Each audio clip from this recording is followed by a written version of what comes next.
दोस्तों, मानवता और धरती के लिए सबसे बड़ा खतरा क्या है? वायरस या कोई और सूक्ष्म जीव, एलियंस या फिर उल्कापिंड? पर ये सब खतरे उस खतरे के सामने बौने हैं जो मैं आज आपको बताने जा रहा हूँ। हमारी कल्पना से भी ज्यादा खतरनाक चीज हमारे ब्रह्मांड में घूम रही है और इसको स्ट्रेंज मैटर कहा जाता है। एक्सपर्ट्स मानते हैं कि कुछ खास परिस्थितियों में ये चीज हमारी धरती को साबुत निगल जाएगी। आखिर ये डरावनी चीज है क्या? इसके बारे में हम क्या जानते हैं? चलिए आज इस पर बात करते हैं। इस वीडियो को अंत तक जरूर देखें। स्ट्रेंज मैटर के बारे में समझने के लिए हमें मैटर या पदार्थ क्या है इसे ठीक समझना पड़ेगा। हर वो चीज जिसे हम देख या छू सकते हैं वो मैटर है। हर मैटर एटम से मिलकर बना है। एक एटम खुद में प्रोटॉन, न्यूट्रॉन और इलेक्ट्रॉन से बना होता है, ये हम सब जानते हैं। एक एटम के अंदर ज्यादातर जगह खाली ही होती है। साइंटिस्ट की माने तो एक हाइड्रोजन के एटम के अंदर 99.9 जिसमें 9 12 बार है 6% जगह खाली होती है और बाकी जगह में प्रोटॉन्स, इलेक्ट्रॉन और न्यूट्रॉन होते हैं। टी को एक एटम मान लें तो एक प्रोटॉन 200 मीटर लंबा होगा, पर फिर भी ये एटम स्टेबल रहता है और दूसरे एटम से मिलकर मैटर का निर्माण करता है। तो हमारी ये धरती, सब दिखाई देने वाली चीजें, हम सब ये एटम का एक समूह ही हैं। अगर ये एटम की इतनी विशाल खाली जगह दूसरे पार्टिकल से भर जाए तो जो मैटर बनेगा वो ऐसा होगा कि आपके होश उड़ जाएं। ये मैटर ब्रह्मांड के नियम तक बदल सकता है। ये इतना ज्यादा डेंस होगा कि इससे गिरने वाली एक बूंद भी अरबों किलो की होगी। यही नहीं, ये एक बूंद जिससे टकराएगी उसे ये बिल्कुल अपनी तरह बना लेगी और खत्म कर देगी। एक सुपर वायरस की तरह ये सबको इन्फेक्ट कर खत्म कर डालेगी। ये दुनिया की सबसे रहस्यमयी और डरावनी चीज है। ये कैसे बनता है, कहाँ होता है और क्यों इसे स्ट्रेंज मैटर कहा जाता है, इस सब पर हम बात थोड़ी देर में करेंगे। एटम के अंदर वापस आते हैं। न्यूट्रॉन और प्रोटॉन खुद में क्वार्क से बने होते हैं। क्वार्क्स वैसे तो 6 तरह के होते हैं, पर ज्यादातर ये अप और डाउन क्वार्क्स के रूप में पाए जाते हैं। एक और तरह का क्वार्क जो असाधारण परिस्थितियों में ही मिलता है वो है स्ट्रेंज क्वार्क। इसको याद कर लीजिए क्योंकि इसको हम आगे इस्तेमाल करेंगे। अब हम थोड़ा स्टार्स के बारे में जानते हैं। एक सूरज जैसे स्टार में 2 तरह की फोर्सेस काम करती हैं। एक फोर्स उसमें होने वाले न्यूक्लियर रिएक्शन की जो मैटर को बाहर की तरफ धकेलती है, दूसरी ग्रेविटी की जो सबको स्टार के अंदर की तरफ खींचती है। स्टार में जब तक न्यूक्लियर रिएक्शन चलता रहता है अरबों खरबों सालों तक ये संतुलन बना रहेगा और स्टार स्टेबल रहेगा। मुसीबत तब शुरू होगी जब स्टार का ईंधन खत्म हो जाएगा। तब ग्रेविटी जीत जाएगी और स्टार अपने खुद में ही कोलैप्स करने लगेगा। सूरज से कम 8 गुना बड़ा स्टार सुपरनोवा एक्सप्लोजन में फट जाएगा। अगर बचे हुए स्टार का भार सूरज से 3 गुने से कम हुआ तो वो न्यूट्रॉन स्टार बन जाएगा। ये नाम इसीलिए है कि सिकुड़ने के कारण एटम के बीच कोई जगह नहीं रह जाएगी और इनके न्यूक्लियस साथ जुड़ जाएंगे। इस न्यूट्रॉन स्टार का डायमीटर 10 से 20 किलोमीटर के बीच ही रह जाएगा।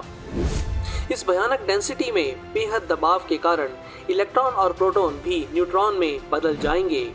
न्यूट्रॉन स्टार के मैटर को न्यूट्रॉनियम भी कहते हैं। इसको अगर आप एक कप के आकार में लें तो इसका वजन माउंट एवरेस्ट जितना होगा।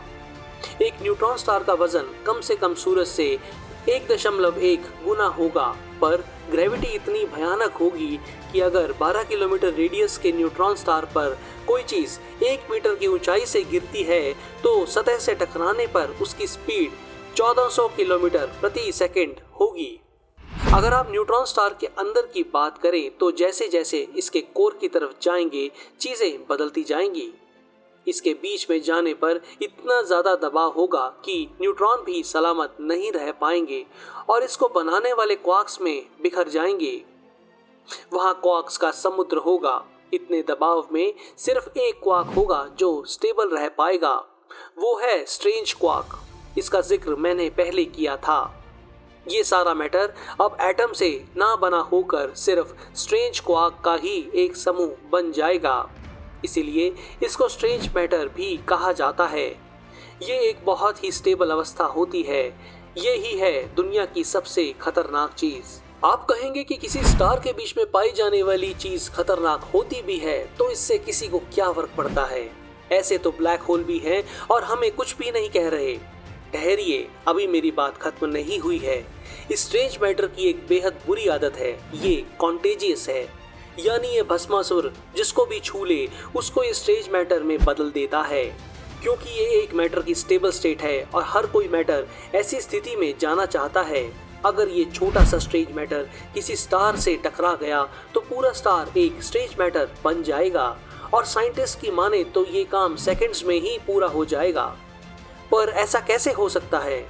अगर एक न्यूट्रॉन स्टार दूसरे से टकरा जाता है तो ये नज़ारा जितना सुंदर लगता है उससे कहीं अधिक भयानक होता है। इतना कि हम ऐसे टकराव से पैदा हुई ग्रेविटेशनल वेव्स को धरती पर डिटेक्ट कर पाए हैं। पर ऐसी स्थिति में स्ट्रेंज मैटर न्यूट्रॉन स्टार से निकलकर एक गोली की तरह चारों दिशा में दौड़ जाते हैं। इनको स्ट्रेंजलेट्स कहते हैं। ये एक जहरीली गोलियों की तरह सब तरफ तेजी से जाएंगे। अगर ये किसी स्टार या प्लेनेट से टकरा गए तो कुछ ही सेकंड में पूरे स्टार या प्लेनेट को ये स्ट्रेंज मैटर में बदल देंगे।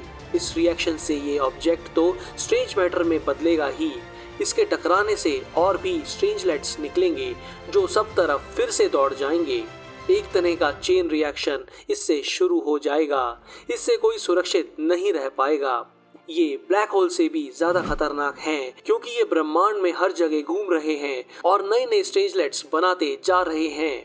ये ब्लैक होल जैसे स्थिर नहीं हैं अगर हम रिलेटिव टर्म्स में बात करें तो।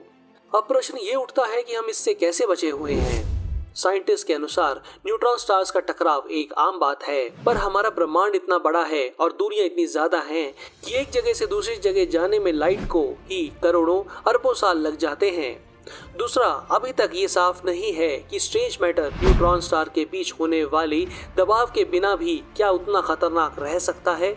हालांकि थ्योरेटिकली ये पाया गया है कि स्ट्रेंज मैटर कहीं भी रह सकता है और उतना ही खतरनाक है जैसा हम कल्पना कर सकते हैं, पर इसका प्रमाण अभी हमें मिला नहीं है। दोस्तों, ये थी दुनिया की सबसे ज्यादा खतरनाक चीज की जानकारी। एक बूंद ही सब कुछ तबाह कर देगी। आप इस बारे में क्या सोचते हैं? अपने विचार कमेंट्स बॉक्स में दें। इस वीडियो को शेयर करें और जानकारी फैलाएं। अगर नहीं किया है तो इस चैनल को सब्सक्राइब कर बेल के निशान को दबा देना। धन्यवाद।